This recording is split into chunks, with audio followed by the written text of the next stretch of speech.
now. So a diagnostic test is a snapshot in time. What we're adding to this site here, and then we're going to add to other sites over the course of the week, is serological testing. So we now have the ability to test for antibodies. Basically, people that have had the disease, their body will generate antibodies to fight it, and we can then test to see whether you have the antibodies.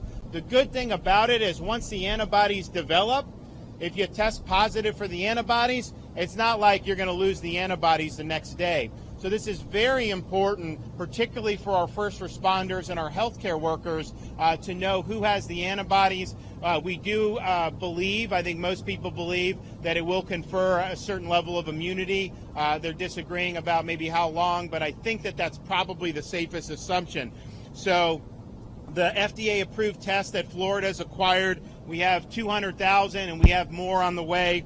But what it will do is it will tell people whether they've developed the antibodies within a 15-minute time frame. You saw them doing the blood draw. They take blood. There's a little strip that they put the blood in. They put some reagent in there, and then you watch to see the results. And within 10 or 15 minutes, you get the result, either positive for the antibodies or negative for the antibodies. The first folks who are going to come through here are going to be the healthcare workers and the first responders, just because they're the most likely to have been exposed. But I think the strategy would be, to expand that once we do these folks. We've also reached out to all the hospital systems and offered tests for them. So I know some of them have asked for it. Some of them are interested in doing it, and they'll be able to do it to their workers at their hospitals without even them having to come here. This is also important for healthcare workers working at long-term care facilities. Very important to know who has antibodies and who doesn't. We're going to add locations in Orange County at the Orange County Convention Center, supplement the current diagnostic testing drive-in with an antibody lane, and then we're going to do the same thing in Jacksonville. They've had a drive-through testing site there for a while now. We're going to add a lane for antibodies, and we're going to look to expand beyond that. There's also, and we think it's going to start happening next week, but the Florida Department of Health has been working for now weeks with OneBlood as people donate blood to try to determine how much antibodies are in the people that are donating blood. That's a way to get a pretty powerful snapshot of data about how widespread antibodies are throughout the state of Florida. I know the mayor was involved with the University of Miami doing a serological study in Dade. I think that was really important information. You've seen other studies in Santa Clara, California, Los Angeles, New York has done a lot. So we want to get a sense of how widespread the antibodies are in the state of Florida. So this is important, and I think we're going to continue to need to do the antibody testing. We're also excited to be able to debut the first ever mobile testing lab in the state of Florida. Jared Moskowitz, our Division of Emergency Management Director, was talking to Cepheid, and I think this may be the first of its kind for COVID, doing the way that we're doing it. But these are going to be mobile lab with rapid testing capability. So you'll be able to take a sample like you just saw done, bring it to the lab, and then within 45 minutes, it's just putting a cartridge in a machine, and then within 45 minutes, you're going to get the result, the diagnostic result. So that is not antibody. That is whether you're positive for the coronavirus or not.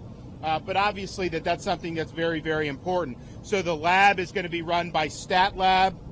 They're going to have 3 shifts with 3 to 4 lab technicians working during each shift. So this is going to be round the clock. We're going to be processing 500 tests a day just on the mobile testing site, and 3,500 a week. We've got the cartridges ordered. They're going to keep sending them to us from Cepheid. And so we really believe that this will be a game changer.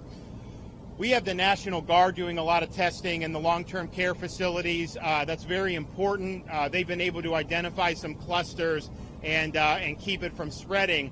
But it takes 24, 48 hours at least to get those results when you're sending it to a private lab. Now with this, you're going to be able to go to long-term care facilities, get results back almost immediately, and then be able to, if there is a case, isolate the worker, isolate the resident appropriately, and that I think is going to be really, really positive for what we're doing. You're going to have 10 members of the Florida National Guard working with the mobile lab, 10 contracted nurses. They're going to be taking samples. They're going to be handling the logistics.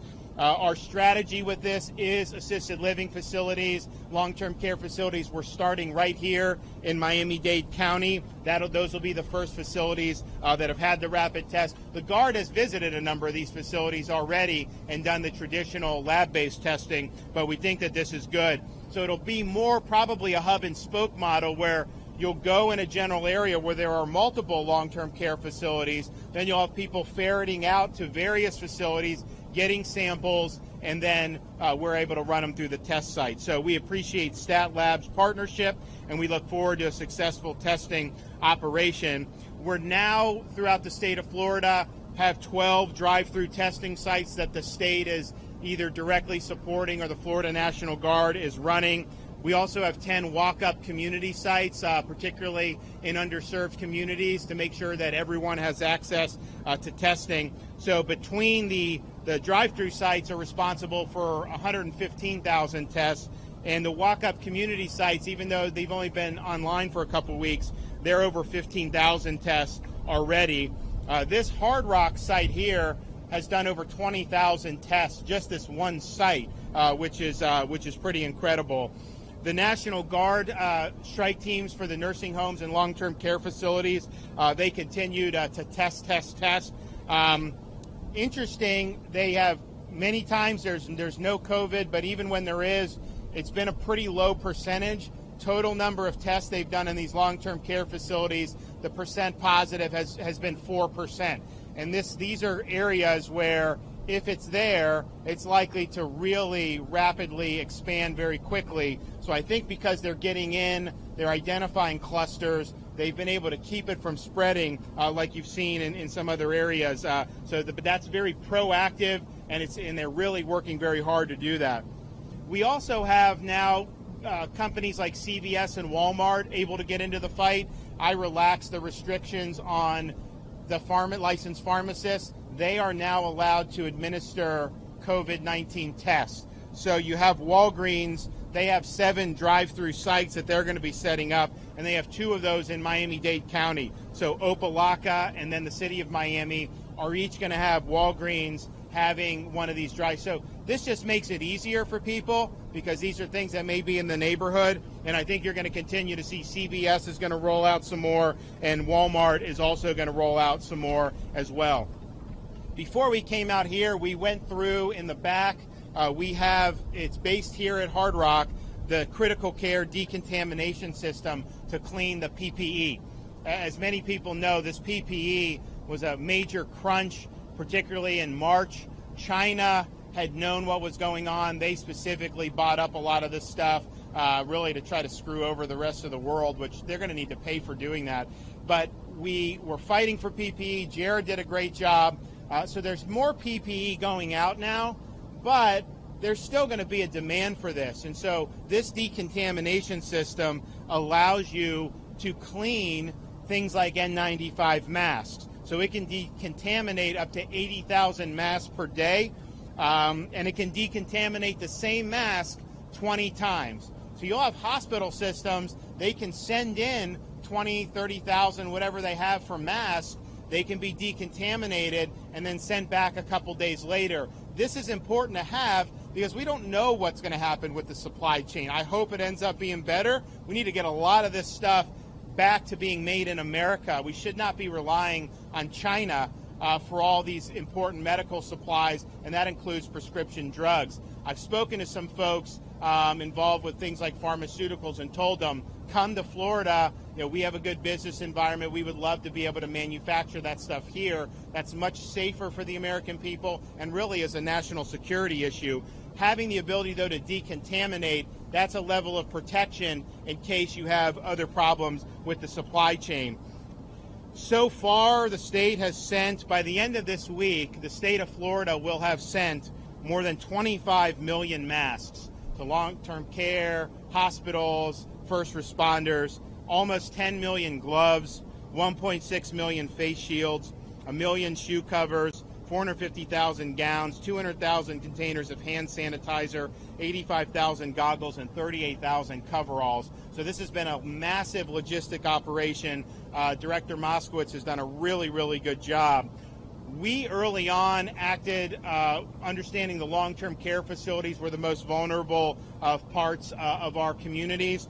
And so we did things like require PPE to be worn. Well, a lot of them did not have adequate PPE. So the state has supplied just to long-term care facilities more than 10 million masks, nearly 1 million gloves, 500,000 face shields, and 160,000 gowns. We were at the White House last week going over what Florida had done, and because we were so aggressive with the PPE, FEMA has now doing what Florida did. They're doing that nationwide. They're also going to send to Florida's long-term care facilities.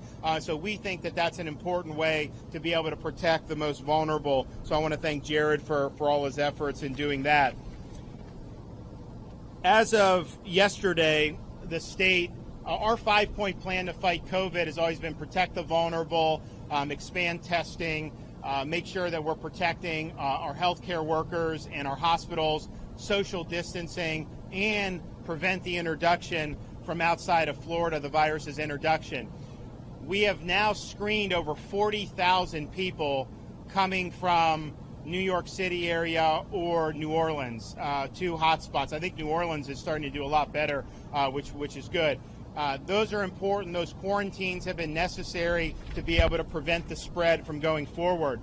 We also know, and I've talked with the mayor about this, a place like Miami, you constantly have international flights coming in here. So you get a place like maybe Brazil, if they have an outbreak going on, it's problematic if people bring the virus to Miami.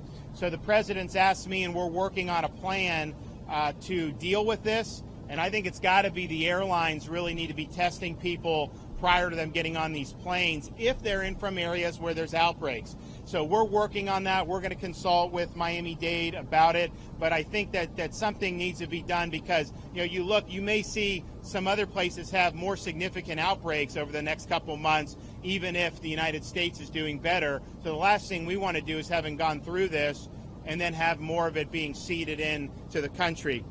14-day moving average, we've seen a consistent decline in positivity rates. We've also seen a decline in new cases, even though the number of testing, amount tested has gone up dramatically. So that's a good sign. We want to keep the momentum going. I would say if you look over the last week compared to 2 weeks ago and look at Miami, obviously there's still issues here, but you have seen, I think a good trend. There's more work that needs to be done. But I think the mayor's done a really good job here, and I know a lot of folks in the community have been working really hard. We're going to hear from a few people. We're going to let the Lieutenant Governor come up. We're going to have Jared Moskowitz. We're going to have Mayor Jimenez, and then the Surgeon General come up, and then we'll take some questions.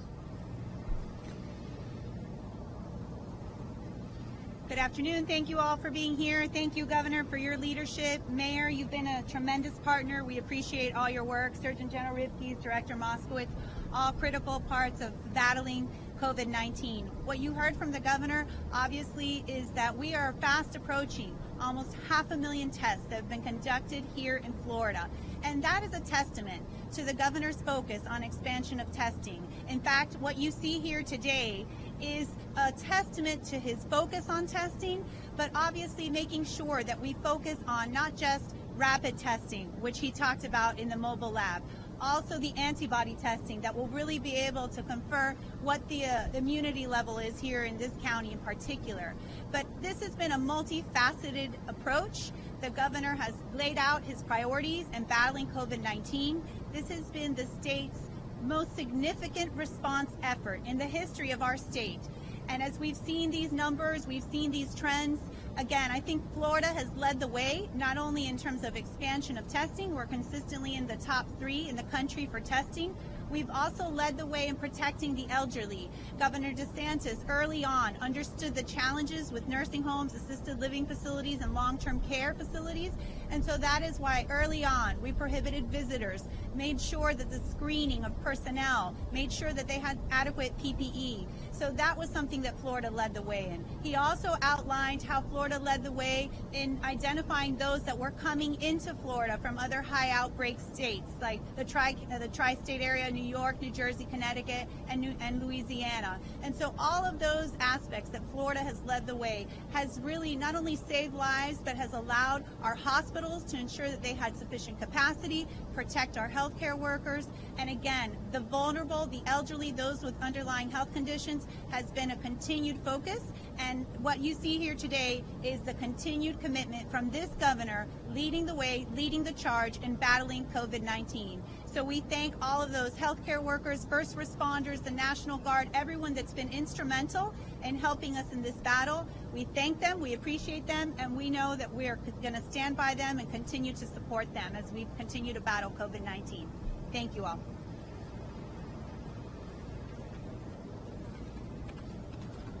Governor, thank you. Lieutenant Governor, thank you. Mayor, appreciate all of your assistance. You've been a real partner here in Dade County, which obviously has been ground zero for the state of Florida. I want to thank again the National Guard, all of Miami-Dade Fire, Police, EMS, who have been really helping us in these operations and just around the county and around the state. I also want to thank all of the nurses, doctors, hospital workers, and all of the Dade hospitals. They've been on the front lines here, and they've done a fantastic job with an impossible task. And so, I just want to continue to mention them because they deserve all of our praise. So we're back here at the Hard Rock. Obviously, you'll notice since the last time we were here, the lines look a lot different. And so, we've talked about our capacity to test. We have the capacity to test based on lab space, about 30,000 tests per day. We're going to continue to open up new sites to make sure that we can people have access to testing. But obviously, as we continue to test more and more people, less and less people are coming to these sites, and we've seen that decline in the numbers. The governor mentioned obviously that this has been the number one site in the state, doing over 20,000 tests since the beginning. This lab behind us, the whole idea is we're going to continue to look at new products, new innovations, different ways to test. And so the idea that this can go from site to site, we can send this in on an emergency basis if we had to put it on the road to do emergency testing at a long-term care facility or some other hotspot that came up. That's the whole point of this, is that it's completely mobile. We're bringing the lab to the situation. We're going to continue to look at other ways to test. Can we go by home testing and put that out in different facilities, so long as the home testing is up to the same sort of standards? And so we're examining all sorts of different ways to try to make this easier to bring the test to the patient and decrease, obviously, response times. And that's what our partnership here with StatLab and Cepheid is doing with the 45-minute rapid test. The governor mentioned, obviously, that we've done 25 million masks. By the end of this week, we'll be at 10 million masks specifically for the long-term care facilities. And we're also by the end of this week have sent 1 million masks to the Department of Corrections, which is obviously extremely important. So we're happy to partner with Secretary Inch to make sure that he has the supplies that he needs. We got another site that'll be opening in Dade County shortly at Miami Beach. That'll be both a drive-through and a walk-up site in Miami Beach, so we look forward to getting that up and running. I know Mayor Gelber has been looking forward to that and appreciate his assistance and his leadership. And obviously, as we get into hurricane season, we are continuing, obviously, to look at our plans, redevelop them with COVID-19. How do we look at evacuations? How do we do that? Do we have stay-at-home orders and mandatory evacuations based on the type of structure do you have? We always talk about, know your zone, what type of zone, evacuation zone you live in. But now also it's really know your home, know your zone. If your home was built, after 2002 and has up-to-date code, perhaps you don't have to evacuate depending upon the strength of the storm. Congregate sheltering, mass congregate sheltering. How do we do that? What are the protocols? Temperature checks, separating people, or perhaps we go away from that completely and go to non-congregate sheltering in hotels. We've been talking to FEMA almost daily about that planning. They've been a real partner in that, making sure that obviously we're looking at all of our standard operating procedures. We have a lot of experience here in Florida, especially over the last 4 years, but how do we change that? How do we modify it to take COVID-19 and the challenges that poses especially if we have an earlier storm in the June and July season. And so we're talking to all sorts of different experts, not just, obviously current Administrator Pete Gaynor, but Craig Fugate, Administrator Long, previous Administrator Long. And so, we're looking at all options on the table. And as far as PPE is concerned with hurricane season, we're creating all sorts of reserves. So as we're getting this PPE out into the field to serve today's needs, we're creating all sorts of reserves. We're going to have 10 million masks in reserve by the time hurricane season starts, and we signed a long-term deal with Honeywell to help get us 12 million N95 masks over the next year directly from the manufacturing plant, with a significant portion of that being delivered during hurricane season. So, Governor, thank you. Lieutenant Governor, thank you. Appreciate all your assistance. Mayor? Thank you, Director Moskowitz. And really, I'm here to express my gratitude to the Governor, Lieutenant Governor, Director Moskowitz, and the Surgeon General for all the help that they've given us here in Miami-Dade County. I don't think there's anything that we've asked of the Governor and the state that they haven't provided us in this fight against COVID-19. I'm extremely grateful for the decontamination room that's in there that will decontaminate 80,000 masks a day. The N95 masks to make sure that our healthcare workers have the protective gear that they need. I also am completely in agreement with the Governor that as hotspots occur in foreign countries, before they get on a plane to come to Miami or the state of Florida, they should be tested. And those that come up positive should not be allowed to be on the plane, because we don't need to get seated from outside of Florida. The Governor already expressed some of the good news of the state of Florida. There are similar results here in Miami-Dade County. We have less than 100 people in our respirators today in Miami-Dade County. That's the first time we've seen that in quite some time. We have thousands of beds that are open. We have hundreds of ICU beds. We have close to 1,000 respirators actually available here in Miami-Dade County. So the trend is good. And so we're formulating plans on how we can open up the economy here in Miami-Dade. And that, of course, that'll be given to the Governor so we get his blessing before we make any announcements along with the Governor, how we can start to open up the economy here in Miami-Dade. And so I'm here just to express my gratitude. I think there's some good news. We need to start opening up this area of the state, as the Governor has started to open up other areas of the state of Florida, and we need to get back to a new normal. The new normal won't be the old normal. It'll be a new normal, but we're heading in that direction. Again, express my gratitude. Thank you for your leadership, Governor, Lieutenant Governor. Thank you, and Director Moskowitz, and of course the Surgeon General. They've been guiding us each and every step of the way on this process. And again, from the people of Miami-Dade, thank you very much. Thank you, Governor DeSantis, Lieutenant Governor Nunes, Director Moskowitz, and Mayor Jimenez. First, I'd like to express my sympathy to the families and those who have been touched by COVID-19. I'm especially proud of the dedication of the members of the Department of Health and those of our fellow agencies and those who are working on this fight back at the Emergency Operations Center in Tallahassee. Especially proud of the healthcare providers who mounted a tremendous response against COVID-19. And most of all, I want to thank the Floridians, those of you who have played your role, important part in helping us to battle COVID-19. As the Governor mentioned, we've had 5 major pillars in the fight against COVID-19. Testing is absolutely one of these major pillars. And today it is refreshing to see that we now bring Department of Health laboratories that offer the most sophisticated tests for detection of COVID-19 to where individuals need to be tested. This mobile unit we see behind us complements the thousands of tests that are being performed every day. Today, we will also be able to get a snapshot of the seropositivity, which is a reflection of the numbers of individuals who have been affected by COVID-19. The test that we are using right now measures antibodies against COVID-19.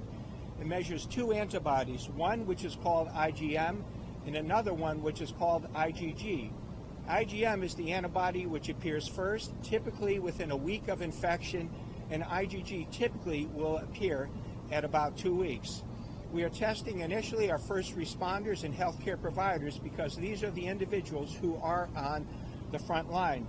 As the governor mentioned, we are also working with OneBlood to randomly test the blood supply. This will give us a snapshot throughout the entire state as to the number of individuals who may have COVID-19.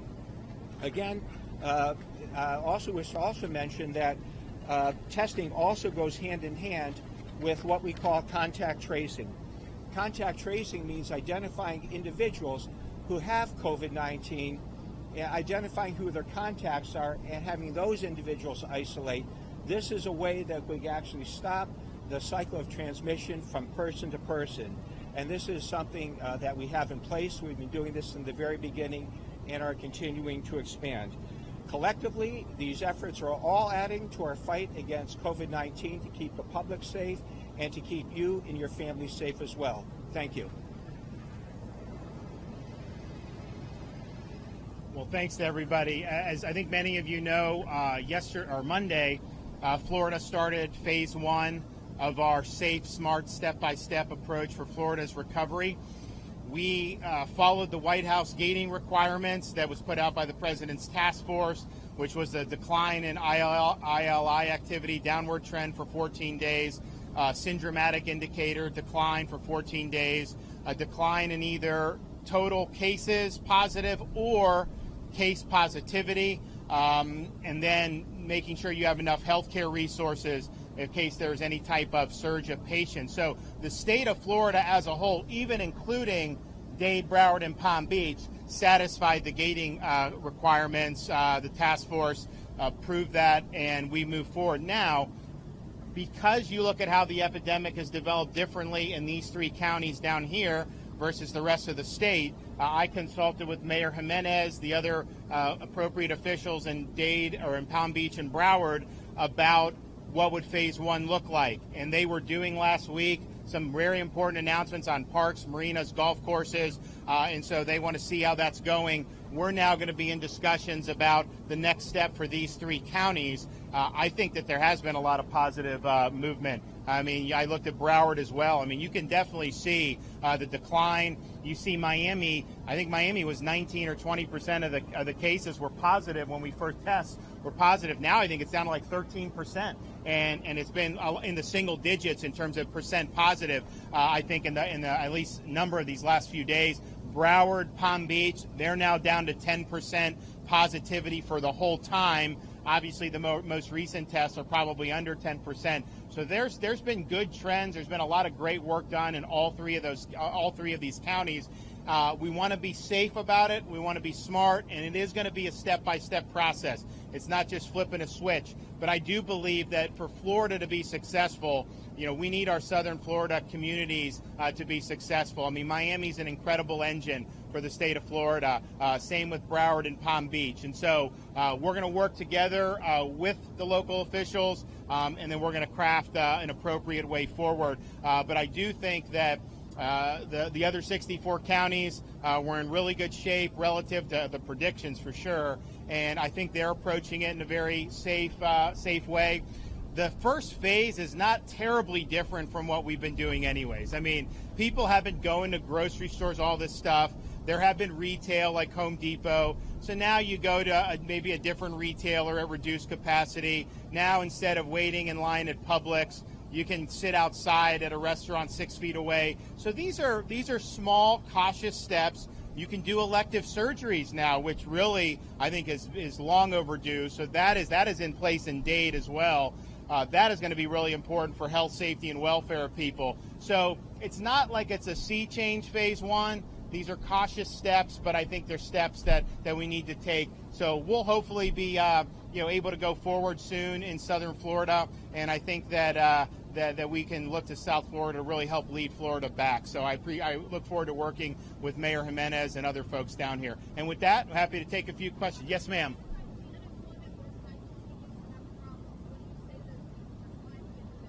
So what we've done on unemployment, I did a brief on this on Monday, and we went through, really this was a website that was in dire straits.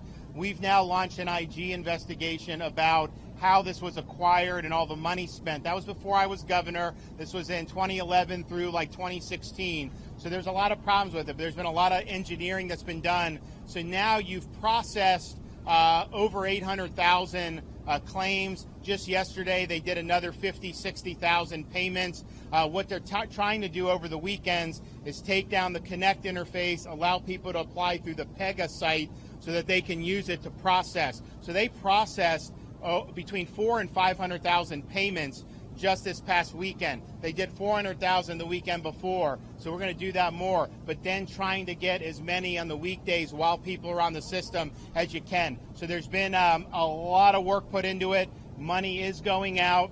We've had folks who have come to the media and said they were having problems. We have the agency go look at those. I will just say a lot of those issues, there's maybe a missing Social Security number.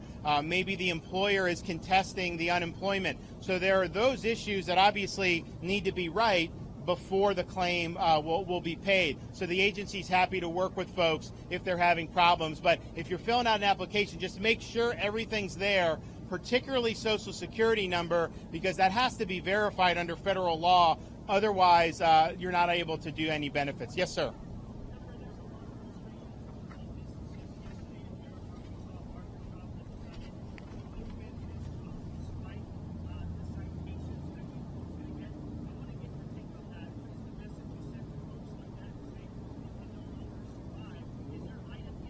Absolutely.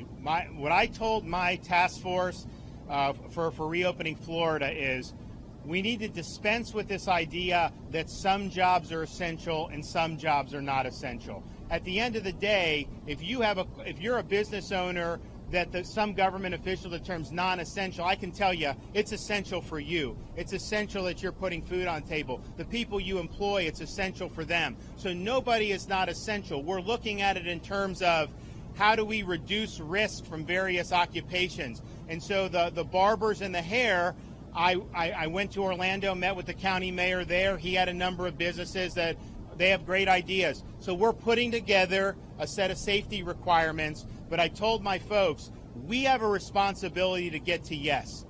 We can insist on safety, and that's what we're doing, and we're being cautious, but we can't just say no. You've got to figure out a way to get there. So I would tell those folks, we're working on it.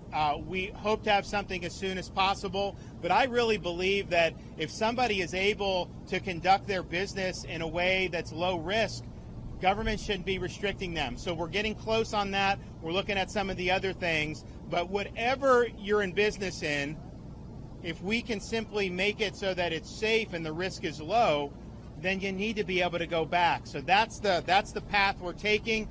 We are being very cautious and measured. We're consulting a lot of physicians. When I was in Orlando over the weekend, we had the health department physician, and we had a physician from in town at one of the big hospitals, and they were talking about the protections that could be done that would make it low risk. And I think all these barbershop owners and salon owners, they want it to, they can't afford for it not to be safe. They need it to be safe.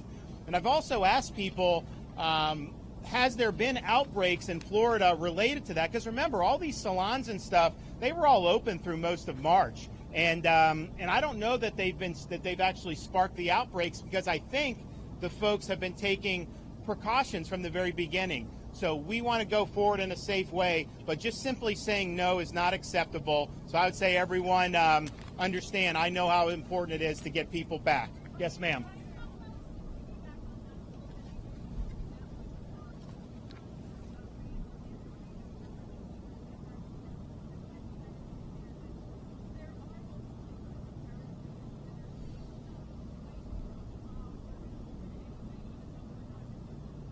Mayor, you want to address?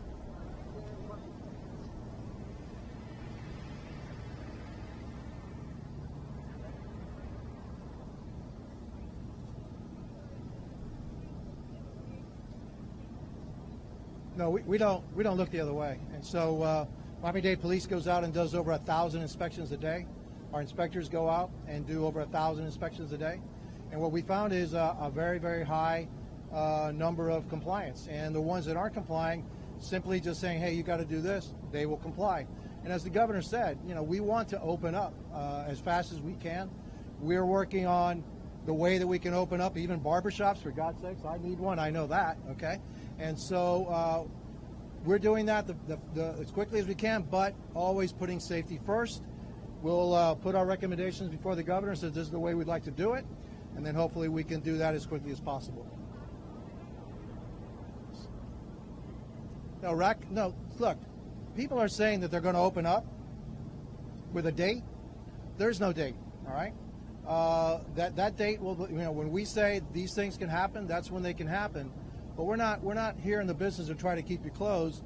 All the work that we've been doing, in Miami-Dade and I know in the state is how do you get all these things open safely, reduce the risk, which by the way doesn't mean it's zero risk, all right? There is going to be some risk, but reduce it to the point where the level of contagion is always below our level to be able to treat patients that may come positive. So, and I'd also say, I'm desperately in need of a haircut. So I know people are eager. I find it fascinating how some of the people I see on TV that are the most vociferous about not allowing anything open always have a close-cut haircut. How does that work? Does their hair just stop growing during a pandemic, or are they violating the rules? There's some people out there that are elite that think rules for everybody else, but that they shouldn't follow it. And I think people are tired of that. Glenna?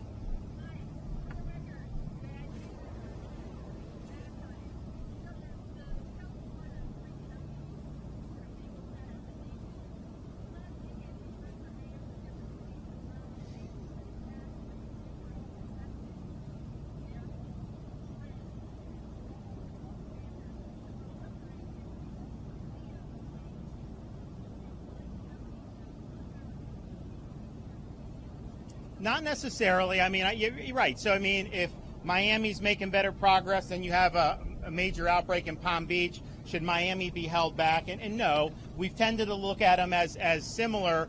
But I think anyone who lives down here, there's a world of difference between Miami and Palm Beach. They're the three counties are very diverse. So no, we wouldn't hold them to that. I think we basically had just looked at the general trends and then talked to all the local officials, and they just basically were saying, we want to get there. We're eager to get there, but we're probably not quite ready. And our assessment was, you could make the case that they were ready to, just because phase one is a pretty small step. But we've worked in concert together the whole time. I think you got to work. It's a team effort. It's a bottom-up process, and we want to continue to do that. What will also happen, though, is even Miami-Dade County has got so many different moving parts. Just because you move into phase one, it's not like we're not going to continue to fight this virus. The Surgeon General can tell you if there's not virus in a certain community, all of a sudden you see a cluster. You're sending people in from the health department. They're doing contact tracing. People will be isolated as appropriate. Obviously, we have to continue doing as much as we can for our vulnerable population, particularly the nursing homes. So you're going to be doing that. I can tell you outside of these three counties, whenever we see an uptick in cases, it's either a reporting dump where cases have been backlogged, a prison that'll have 20, 30, or when you have a nursing home. So those are discrete problems. We've worked hard to obviously address the long-term care facilities, but all that is going to continue to go. And I think that there's sometimes people out there saying either force everyone to stay in their house infinitum or do nothing. And that's ridiculous. Obviously, we're still going to be fighting very hard, but I think we also have to look at the data and look at the facts. In Florida, 60% of the fatalities have been age 75 or over.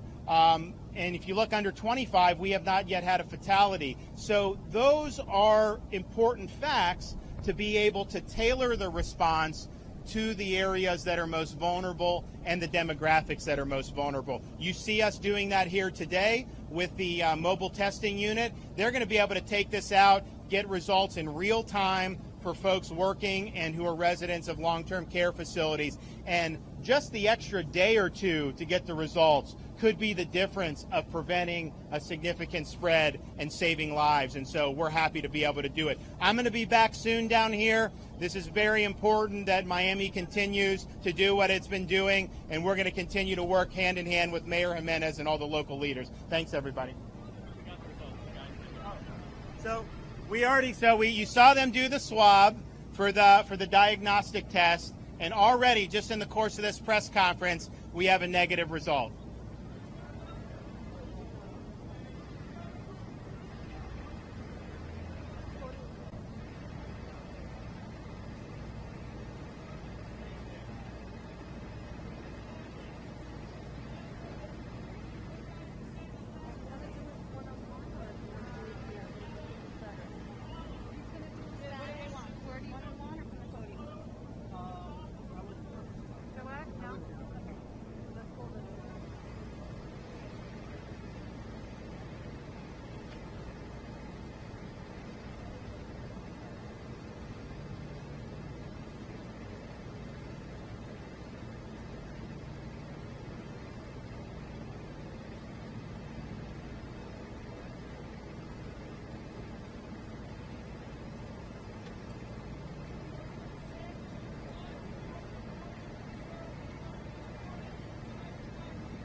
Yeah.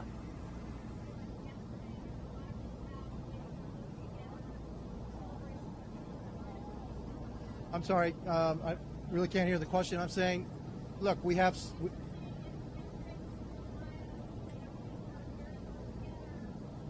the same concern for Mother's Day, and our message is going to be: you need to keep social distancing, you need to keep the number of people together to 10 or under, and it's going to be something that we're going to have to drill in. I know we want to be with our families, and we should be with our families. There's a way to do it safely.